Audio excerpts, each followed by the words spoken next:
as horas extraordinárias. E por necessárias, estas são as suas horas extraordinárias. Não dá para ficar parado. O livro que nos remete para os novos sons que a cidade e o país dança. Vítor Balanciano, jornalista do Público e autor desta obra que nos diz mais sobre a nossa história também. Olá, Vítor, obrigada por teres vindo. Teresa. Sim, é um livro que realmente fala desse Portugal pós-colonial, principalmente as últimas 2 décadas, com essas segundas e terceiras gerações afrodescendentes que de repente ganharam uma visibilidade e uma credibilidade também, não só aqui, mas também além fronteiras, e de repente com essa música, como tu disseste bem, rítmica, física, mas esse não ficar parado é também ter um contexto também sociopolítico. Acho que é importante hoje em dia nomear e pensarmos sobre ele, e esta música também transporta esse significado político. Obrigada, Vítor. Já vamos falar melhor sobre este diálogo que a música também nos... Vítor Balanciano, mais uma vez, obrigada por esta visita à RTP e às horas extraordinárias. São extraordinárias mesmo estas possibilidades de, podemos dizer, culturais, que estas periferias, estes bairros, estas pessoas que se misturaram e que são também portugueses, nos deram essa possibilidade cultural de ouvirmos de outra forma, de sentirmos de outra forma a música nacional. Sim, a música traz-nos, é como se essa música nos trouxesse novas experiências e nos confrontasse ao mesmo tempo enquanto portugueses sobre uma série de questões sociopolíticas, não é? Mas claro que sim, claro que é extremamente estimulante. Há sempre esta duplicidade entre qualquer coisa que essa mistura transporta de novas questões, de novos estímulos, mas também de criação de novas tensões, precisamente por essa maior representatividade e de que forma é que isso nos interpela, não é?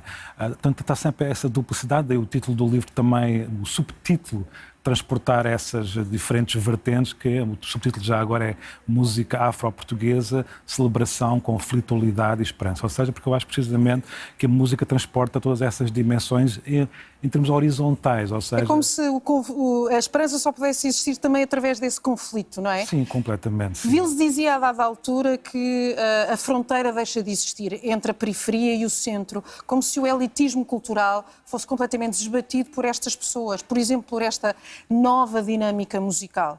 Sim, muitos destes agentes realmente vêm da Lisboa dita metropolitana, não é?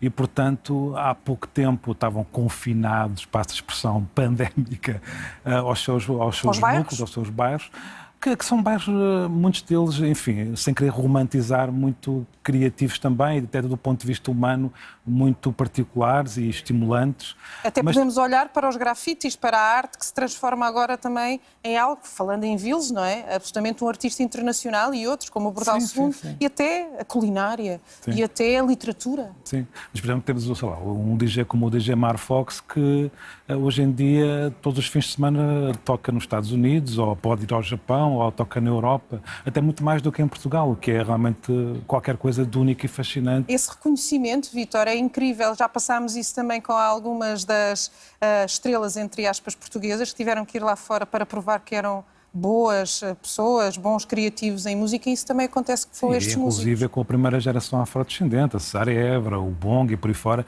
que tiveram que se afirmar Tito inicialmente em Paris. Olha, Tito Paris em Paris. É verdade. E só depois foram, enfim, credibilizados em Portugal. E com esta geração também acontece um bocadinho o mesmo.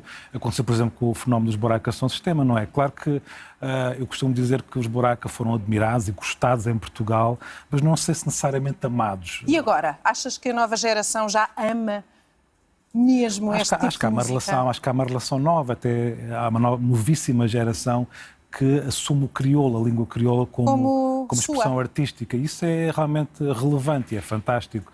Mas, claro, continua a haver imensas conflitualidades e tensões a partir dessa nossa relação com essa música. Mas falamos tanto, por exemplo, de atitudes racistas, de pessoas que morrem por discriminação e são maltratadas nos seus empregos, nas suas ruas. A música ajuda também revelar, ou a revelar também e a resolver algumas dessas tensões? Sim, o facto desta música ser muito física tem essa qualidade, se tu quiseres, que é precisamente, de repente, é como se, quando estamos a experienciá-la, nos esquecêssemos todos esses a priori, esses estigmas, e de repente fôssemos transportados pela música. Claro que essas questões estão lá sempre latentes, evidentemente, mas a música tem isso, a música tem essa capacidade de transcender, eventualmente, alguns desses estigmas. Uma última questão, Vítor. Se olhássemos para a música de 2020, que estamos a acabar o ano, tem sido uma música muito marcada por estes ritmos.